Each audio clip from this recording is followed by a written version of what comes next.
It's the Real News Network, and I'm Greg Wilpert in Baltimore.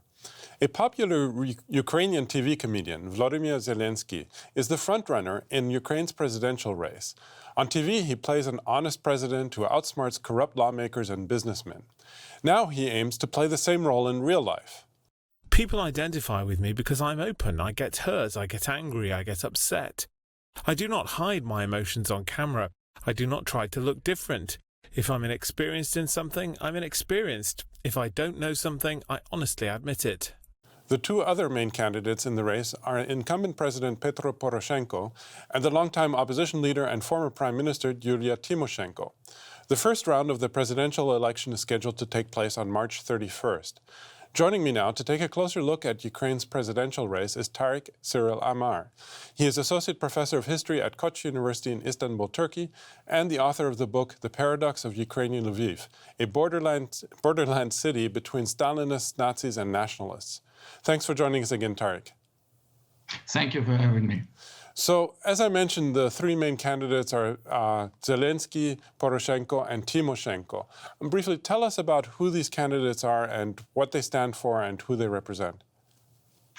Perhaps the first thing to say is that both Tymoshenko and Poroshenko are not new faces in Ukrainian politics at all, in the sense that they have long political careers in both cases that go back well beyond the last revolution, often called the Revolution of Dignity or the Euromaidan, which, as you know, took place at the end of 2013 and the beginning of 2014.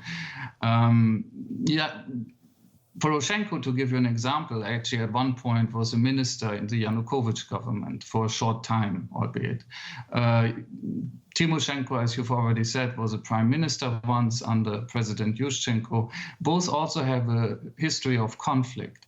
Among the three candidates, the one who really is new is Zelensky, who has only thrown his hat in the ring as a presidential candidate a few months ago, really, and has since then seen a rapid rise in the polls.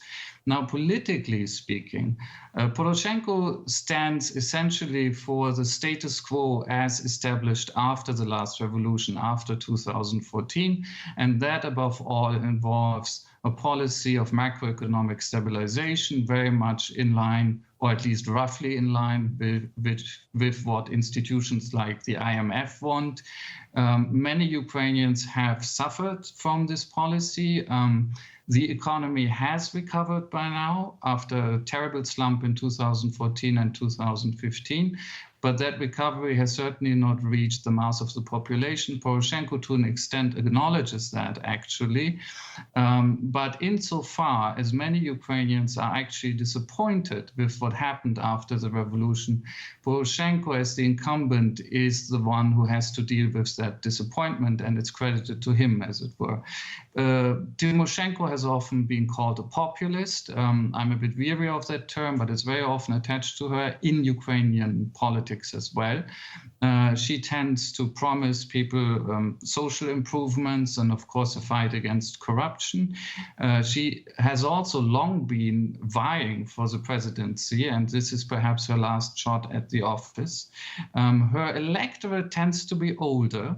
Zelensky has a relatively young potential electorate, as far as we can see from the polls. Very interesting, unusual, and unlike both Tymoshenko and Poroshenko, Zelensky also has an electorate that concentrates, it's not exclusively there, but in the south and the east of the country.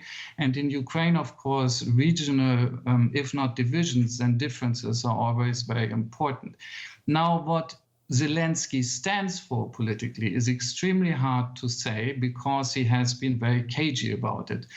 His signature style until now is to evade interviews. He gives very few, and if he gives interviews, they tend to be very softball, essentially. He also evades major debates. He works through social media, which he can control much better, of course.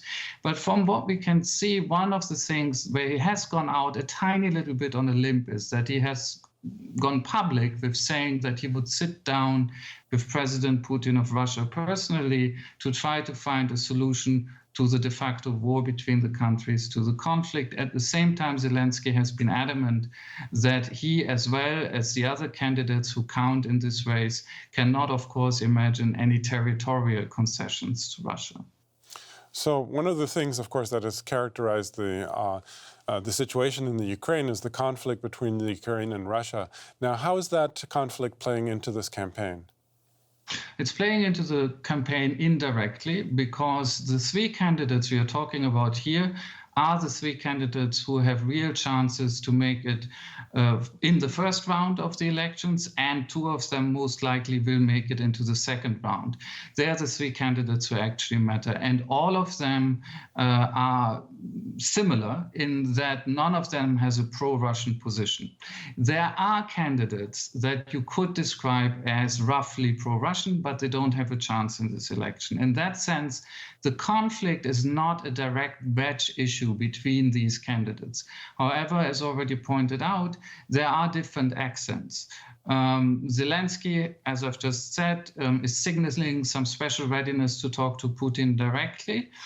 He has also talked very critically about some Ukrainian politicians, but he has kept it very vague. He named nobody, who he essentially denounced for making, profit or money from the war.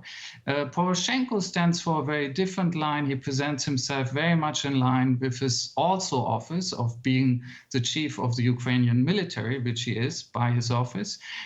His election slogan, his main election slogan, is actually the army, the language, and I think the next one is faith, but I'm not quite sure. So it's a very conservative election slogan that highlights his ability to present Ukraine also against the outside enemy.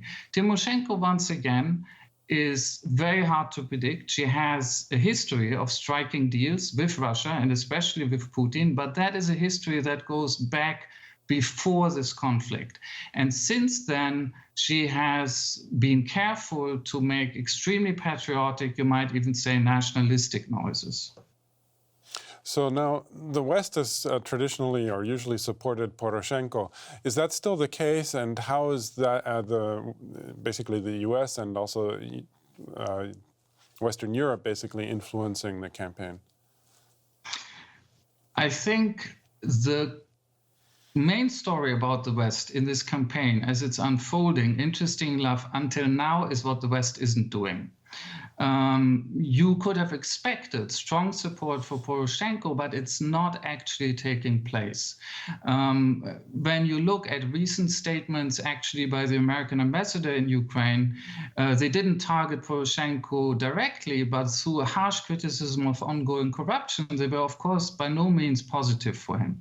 So I think what is happening in the case of the West, if we can speak in these general terms, is that it's hedging its bets. And that, yes, Poroshenko is somebody that probably many people in institutions, once again, like the IMF, would like to see continue in power. But it is very clear that they're not going out on a limb for him. And it's clear that the West is getting ready to also, if need be, work with Zelensky or even with Tymoshenko. And then finally, what role is the far right playing in all of this? I'm particularly thinking of the Azov battalion and also the impact of Poroshenko's move to the right. You mentioned he has a very conservative approach right now, especially this emphasis on language, for example. I understand that a new law was passed that basically outlawed all foreign languages from the Ukraine. How is that playing into the role of the far right? The role of the far right is substantial. You will sometimes see in commentaries that it's talked down because its direct, immediate electoral chances are not yet very bright. I think that's something that might change, also looking forward to the parliamentary elections that will happen in the fall. But the role of the far right is substantial because it has very successfully pushed the spectrum of Ukrainian politics and Ukrainian public discourse to the right in general. It has pushed specifically Poroshenko Poroshenko's government to stress nationalist themes, and it has even pushed Poroshenko's government on occasion to adopt very specific policies. For instance, the blockade of the territories that are either under separatist rebel or Russian control. This blockade was initiated in 2017 in the spring. Many people remember that. What a lot of people may have forgotten was that initially Poroshenko's government was very clear about not wanting to do this, and they gave in because the hands were forced by far-right activists who went out and started the blockade on their own. So they have a very concrete example how powerful the far-right can be. The far-right is also closely linked to several oligarchs. That doesn't mean that these oligarchs are necessarily right-wing themselves. This might be a way of taking out insurance in a very cynical way on their part, but we know that the far-right is partly linked to Ihor Kolomoisky, to Rinat Akhmetov. Dmytro Firtash probably is also involved. The far-right is closely linked in the case of the Azov Battalion, which is essentially a neo-Nazi force, to the Minister of the Interior, Avakov. Avakov by now has turned into an open opponent of Poroshenko and vice versa. And one thing that we are seeing right now is actually we are seeing very open conflict between different power structures in the state, between the Ministry of the Interior, which of course has the police, between the security services, which are still loyal to Poroshenko, between the general prosecutor. All of these forces are now publicly accusing each other of corruption, and so on and so on. And in this climate, the far right has the capacity, if politics turn volatile again, and they might do that, to exert extraordinary leverage far beyond its numbers, and its numbers aren't small. This is something people often forget. The far right had quite a lot of influence on how the revolution unfolded, unfortunately. It was not a far right revolution, but the far right played its cards very well in terms of shaping it. If politics goes into the streets again, the far right is now even better positioned. It's heavily organized, it's armed, it has infiltrated business structures, security structures, it has infiltrated the police, it has infiltrated the security services. It is much better positioned to play a similar role again. And here's my last point. What this means is that the far right as an interest group, and this is how I think how we should understand them now in politics, is de facto institutionalized, and it has an incentive in it to promote instability.